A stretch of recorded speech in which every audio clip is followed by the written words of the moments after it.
O primeiro livro de Reis. Primeiro livro de Reis, né? Sempre lembrando que no Antigo Testamento a gente sempre usa o pronome masculino. Primeiro Reis, segundo Reis, primeiro Samuel, segundo Samuel, até Crônicas. Primeiro Crônicas e segundo Crônicas. Porque é o primeiro livro das Crônicas e o segundo livro das Crônicas. Já no Novo Testamento é o contrário, né? É 1 Coríntios, 2 Coríntios, que é carta, né? Livro de 1 Reis, capítulo 17.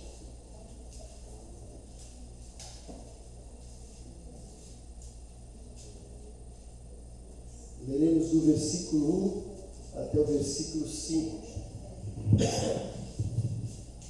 1 Reis, capítulo 17, versículos 1 ao versículo 5.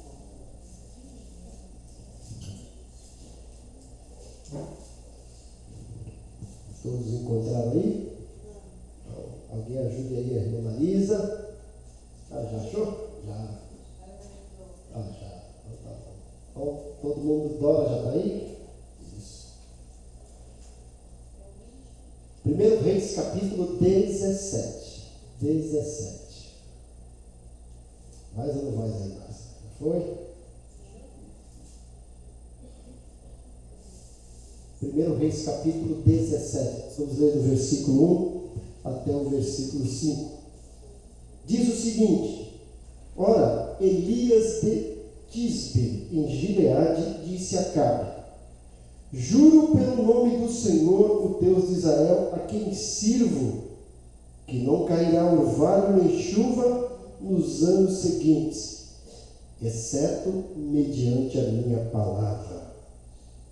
Depois disso, a palavra do Senhor veio a Elias: Saia daqui, vai para o leste e esconda-se perto do riacho de Querite, a leste do Jordão.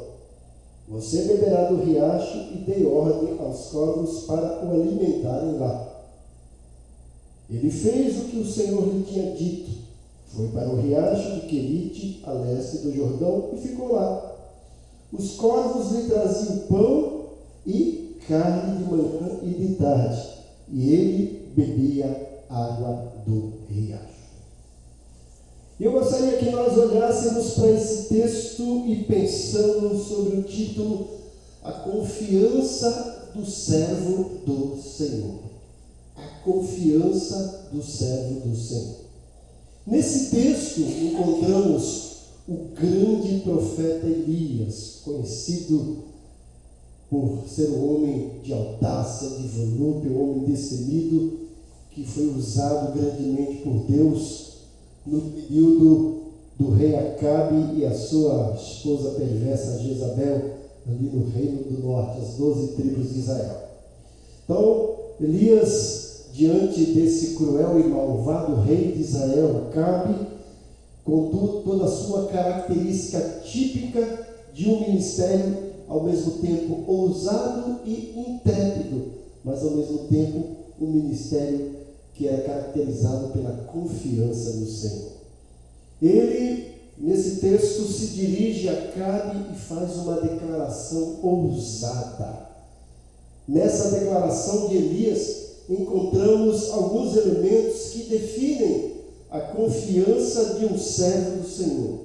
Então, examinemos, pois, esse texto com cautela, especificamente essa declaração ousada do Elias, que ele diz: juro pelo nome do Senhor, o Deus de Israel, a quem eu sirvo, que não cairá orvalho nem chuva nos anos seguintes, exceto mediante a minha palavra. Veja, uma declaração ousada. Quem era ele para dizer: não, só vai chover quando eu falar. Enquanto eu não falar, não vai chover.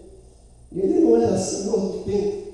E além dessa declaração ser ousada por esse fato, pensando nos fenômenos meteorológicos, a outra ousadia é diante desse rei cruel, esposo de Jezabel, que era mais cruel do que ele, e que não gostava do ministério de Elias, e estavam doidos para encontrar algo para acabar com a vida de Elias, mas esse homem ousado, intrépido, confiava no Senhor e faz essa declaração ousada.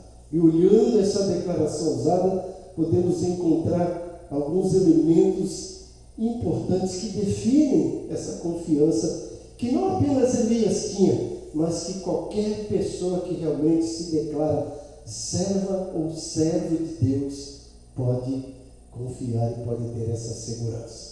O primeiro elemento que encontramos nessa declaração é que Elias tinha confiança que servia a um Deus vivo. Isso era a base de tudo, gente. Isso é o alicerce. Ele sabia que a confiança que ele tinha para fazer essa declaração ousada não era confiança em si próprio, nos seus méritos, nos seus predicados, na sua unção. A confiança que ele tinha era que ele servia a um Deus, e não é qualquer Deus, um Deus vivo.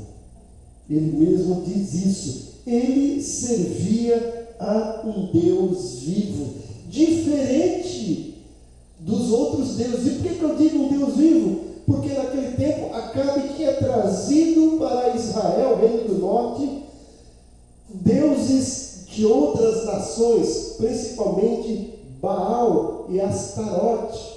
Elias, até mesmo mais à frente, desafia 450 profetas de Baal. Só que Baal era um Deus morto, não era um Deus vivo. Elias tinha confiança que servia a um Deus vivo. Ele diz: tão certo como vive o Senhor. Ele está dizendo, olha, o Senhor vive, e se Ele vive, você pode ter certeza que isso vai acontecer. Elias diz: tão certo como vive o Deus de Israel. Ele não diz, tão certo como eu sou profeta dele, tão certo como eu fui chamado, não. Tão certo como vive o Deus de Israel. Então Elias tinha confiança que servia a esse Deus vivo. Elias sabia que seu Deus era um Deus vivo, diferente de outros deuses, principalmente os deuses de Acabe e de Jezabel. Elias também sabia que esse Deus vivo era o Deus de Israel, sua nação, essa nação que agora está sendo atacada pelos inimigos, gente.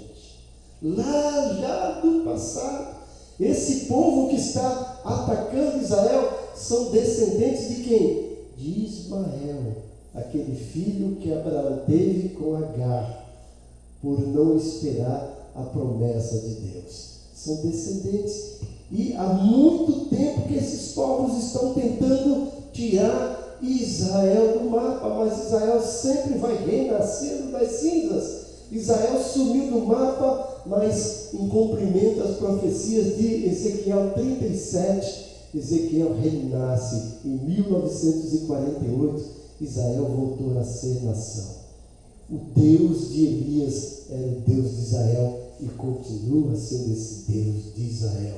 E vai mais uma vez mostrar o seu poder diante dessas hostes malignas, diante desses tiranos. Elias sabia que servia a esse Deus vivo e que esse Deus era o Deus de Israel, sua nação. Elias está dizendo, olha, Acabe, Israel não é governado por Astarote nem por Baal. Quem governa Israel é o Senhor, é o Deus vivo. E é esse Deus que nós servimos, gente. Embora o Brasil tenha colocado a Senhora Aparecida como a sua padroeira, nós servimos a Deus. Ele é o nosso Deus. Ele é o nosso Deus. E a Bíblia fala, feliz é a nação cujo Deus é o Senhor. Por isso que, apesar de tudo, Israel é uma nação que serve ao Senhor. Para vocês terem uma ideia, Israel hoje é menor que o nosso estado de Sergipe. Mas olha o que Israel faz no mundo. Todo mundo está de olho em Israel. Por quê? É uma nação que serve ao Senhor. Elias sabia que o Deus de Israel não era Baal, não era Astarote, era o Senhor dos exércitos, a quem ele servia.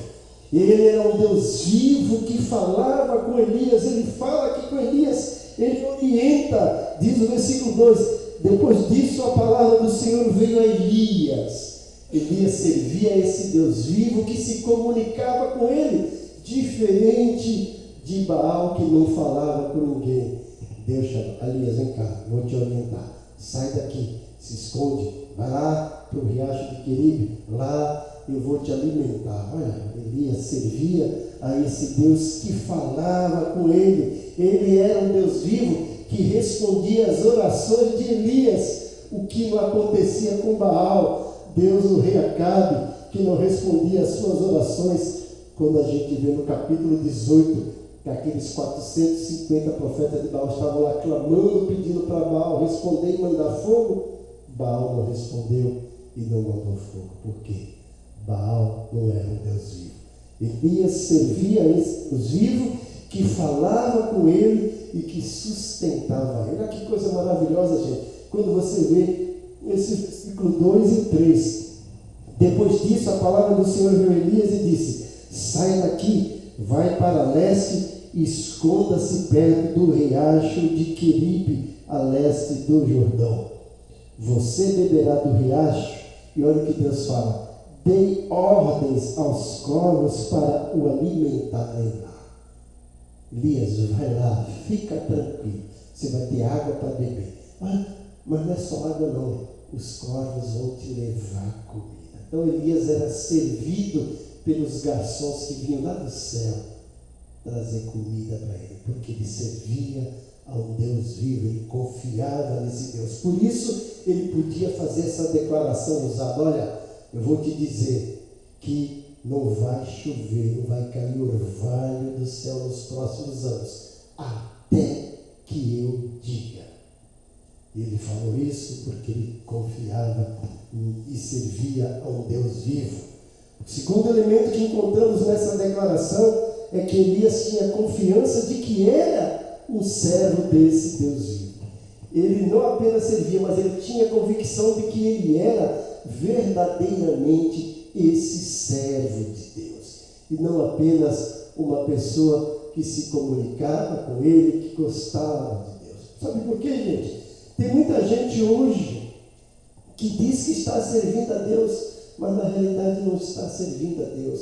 Tem muitas pessoas que estão encantadas com o que Deus faz.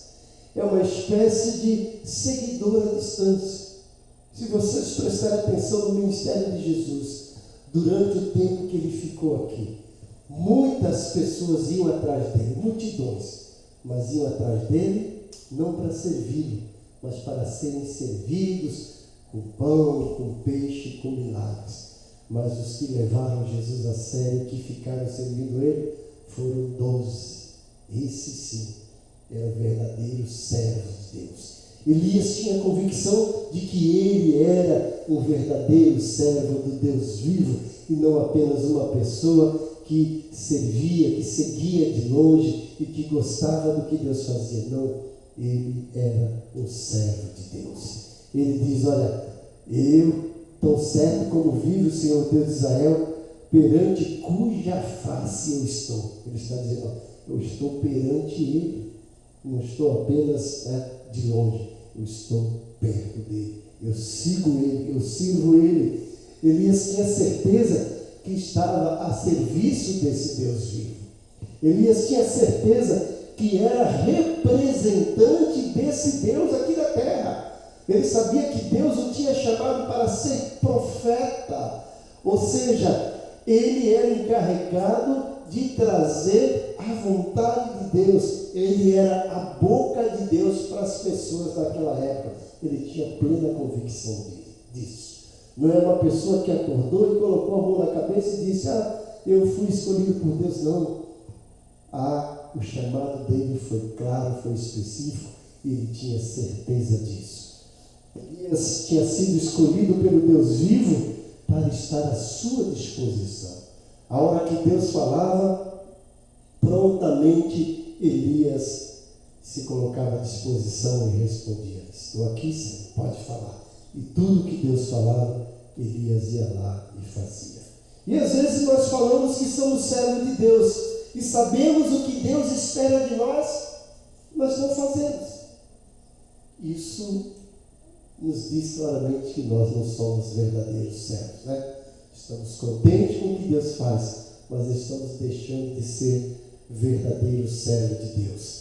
Elias era um mensageiro pessoal do Deus vivo, pronto para executar tudo o que Deus pedisse, mesmo que isso lhe trouxesse prejuízos humanamente falando, mesmo que isso representasse ameaça para ele, porque ele vai lá peitar o rei Acabe, não com a sua força, ele vai lá orientado por Deus, ele vai sem medo.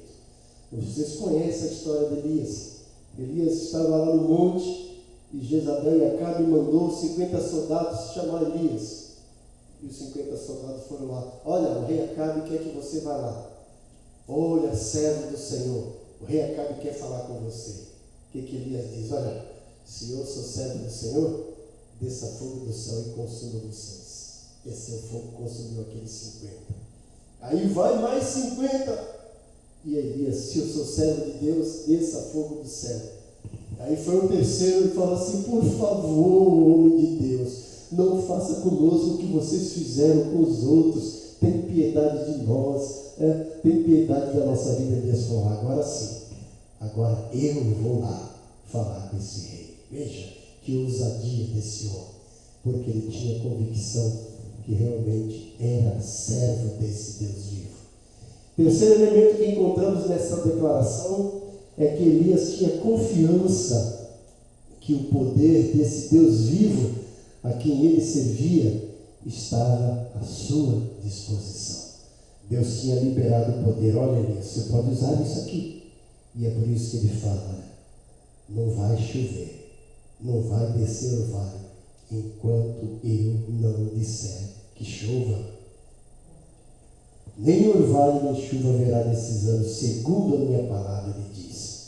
Como representante legítimo do Deus vivo, Elias podia confiar que Deus daria respaldo às suas ações, mas não eram ações que vinham dele.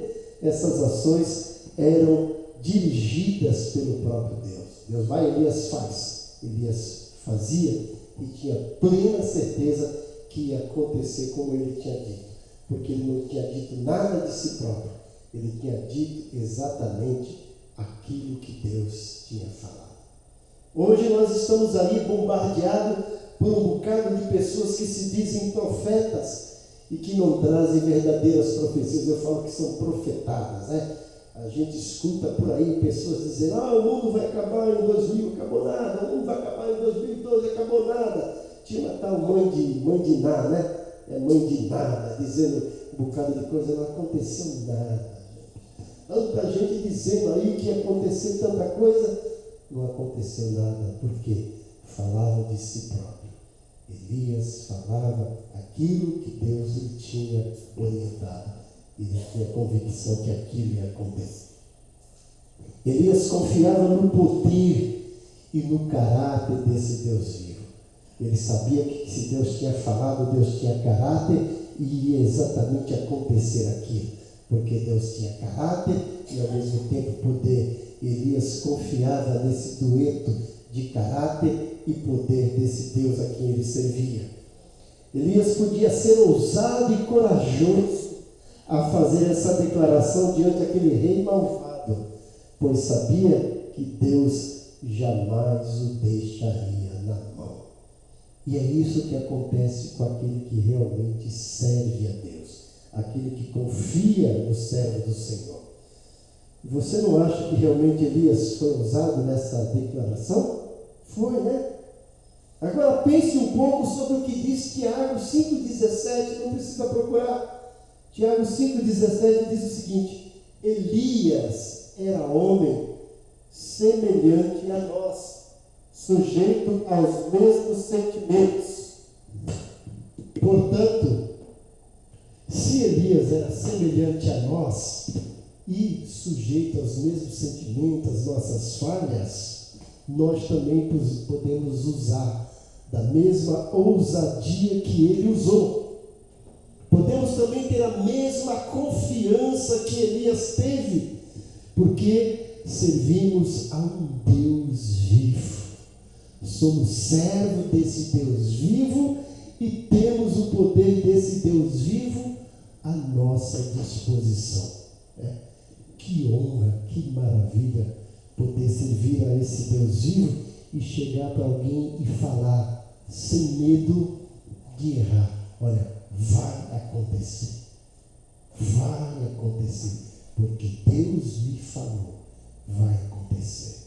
Então, cada um de nós que realmente serve a Deus, tal como Elias, podemos ter essa confiança no Senhor, não em nós, não na nossa força, não na nossa capacidade, mas no caráter de Deus, no poder de Deus. Oremos. Querido Deus, como é bom saber que nós pertencemos a Ti. Como é bom saber que Tu és um Deus que tem caráter, que é um Deus fiel, que é um Deus santo, que é um Deus poderoso, e que esse poder está à nossa disposição se realmente estamos aqui como Teus servos fiéis, dispostos a cumprir o Teu mandato, dispostos a fazer a Tua vontade, estando à Tua disposição para Te obedecer, Senhor. Independente da situação que enfrentarmos, saber que o Senhor nos dá respaldo quando estamos levando a sério a Tua palavra. Podemos ter essa confiança porque Tu és um Deus vivo, Tu és um Deus poderoso, Tu és um Deus de amor, Tu és um Pai que não apenas nos salvou, mas garante a nossa salvação. És um Deus que nos cobre de proteção, como Tu fizesse com Elias, dando a ele alimento, dando a ele água, dando a ele orientação. E nós podemos ter as Tuas orientações através da Tua palavra, que está aqui, que é viva, que é eficaz e que é mais penetrante do que espada alguma de 2 gumes, como ela mesma diz. E nós somos gratos. Nos ajuda a cada vez mais confiarmos no Teu poder e nos colocarmos à Tua disposição para sermos verdadeiros servos Teus, sem medo, sem constrangimento, e exercer a nossa ousadia no Teu poder. Nós oramos agradecidos em nome de Jesus. Amém. Não esqueça.